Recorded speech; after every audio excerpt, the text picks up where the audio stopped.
Hello everyone, my name is Princess Mai N. Sabiano, Section 11 in CLJ 5 under Attorney Gimar Abdul-Jabbar. For today's topic is Evidence Rule 131 and 132 of the Rules of Court, Burden of Proof, Burden of Evidence, and Presumptions.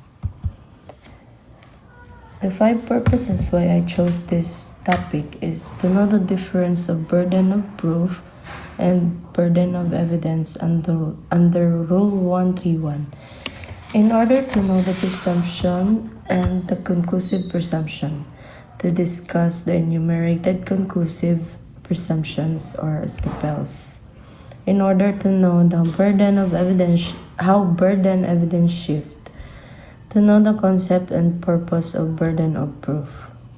So the learning objectives are understand the burden of proof, apply burden of evidence to various scenarios, analyze how the burden evidence shifts, understand limitations and on presumptions. So what is burden of proof? Burden of proof is the study of a party to present evidence and the facts in issue necessary to establish his or her own claim or defense by the amount of evidence required by law. For example, is the teacher says, "I think you cheated." The burden of proof in the teacher is to show that you actually cheated. They can't just say like, they think so. They need to have an evidence like, did they saw you looking at someone else's paper? Do you have notes hidden under your calculator or your hands or somewhere? Did your answer match someone else's too perfectly? So the teacher shows enough evidence to convince. The teacher has to show enough evidence to convince the principal or in the court, we call it judge, that you cheated. If they just have hunch but no real proof, they haven't met their burden and you shouldn't get in trouble. So that's how the burden of proof works. The concept and purpose of burden of proof. The concept is it requires the party to produce the degree of proof required by law, whether preponderance of evidence in civil cases, clear and convincing evidence in certain special civil actions, or proof beyond reasonable doubt. Ibig sabihin, kailangan ng mabigat na ebidensya sa mga civil cases, mga klarong at kapanipaniwalang ebidensya sa ibang civil actions, or proof beyond reasonable doubt. The purpose is to ensure that claims are not merely alleged but are sustainable by appropriate and sufficient evidence. Ibig sabihin ay itinitiyak nito na ang mga pahayag o paratang ay hindi basta sinasabi lamang, kundi sinusuportahan ito ng angkop at sapat na ebidensya. So, who bears the burden of proof? So, we have here in civil cases, like lawsuits, the person who is suing the plaintiff has to prove their case to win. They need to convince the court they were wrong. But in criminal cases, it's government's or prosecution's job to prove you're guilty, not your job to prove you're innocent. They have to convince the court that you did it. So what is burden of evidence? Burden of evidence, the duty of a party to present evidence sufficient to establish or rebut a fact in issue to establish a prima facie case. It may shift from one party to another in the course of the proceedings depending on the exigencies of the case. So, in shorter terms,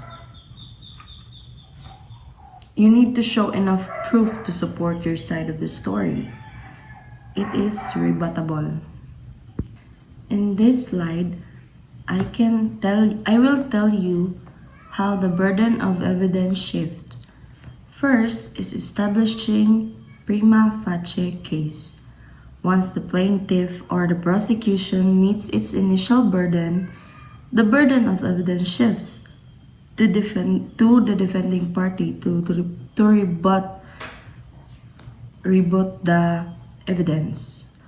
Second is after rebuttal, if the defendant or accused effectively rebuts the prima facie case, the burden of evidence may shift back to the claimant or prosecution to refuse the rebuttal.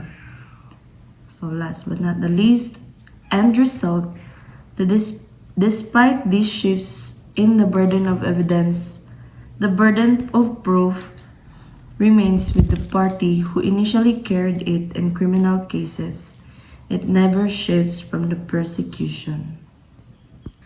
We are now jumping to Rule 132 of Rules of Court.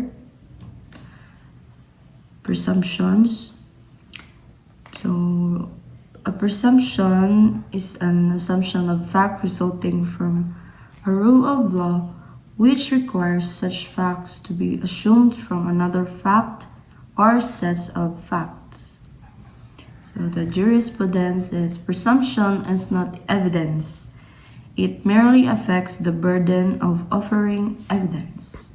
So here are conclusive presumptions, aka non-rebuttable presumption, just like burden of proof. One which on no evidence, however strong, no argument or consideration will be permitted to overcome. When the law itself established a fact is conclusively proven, no contrary evidence is allowed to disprove it. So, nature, scope, and effect of conclusive presumptions. Inadmissibility of contradictory evidence.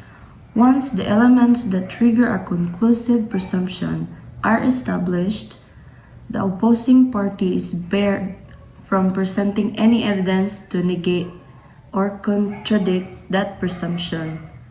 The matter is treated as fully settled or admitted. So it means if the conclusive presumption is triggered, the other side can't argue against it and with any evidence, and that is final. The court must uphold presumption.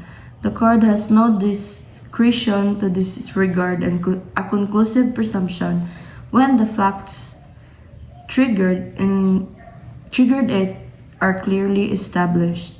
The court must give it its full legal effect. So it means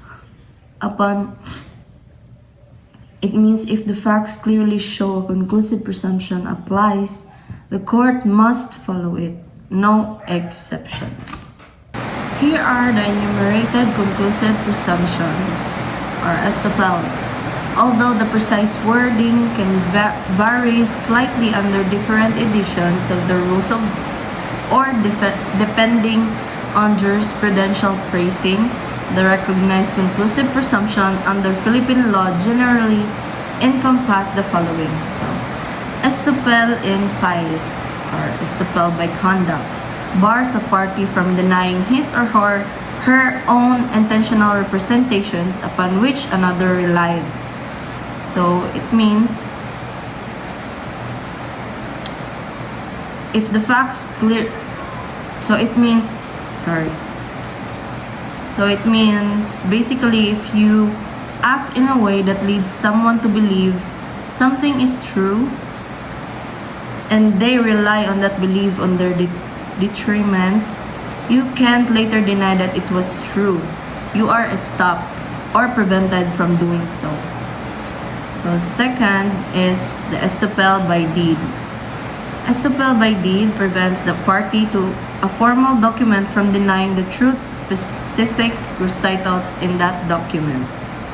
If you make a statement in the deed or a legal document for transferring property, you can't later deny that statement even if it's not actually true.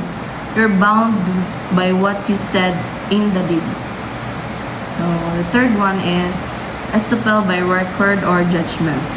Bars relitigating issues or facts already finally determined by a court.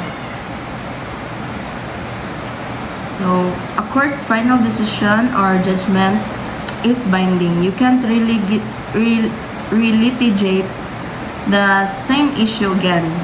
The record speaks for itself. The last one is estoppel in tenancy. Prohibits a tenant from disputing the landlord's title once the landlord-tenant's relationship is validly established. So a tenant can deny their landlord's ownership of the property they are renting. By being a tenant, they're acknowledging the landlord's title. So that's all of my report. I hope you understand and thank you so much for listening. I hope you learned something that I already explained in the presentation. Thank you very much.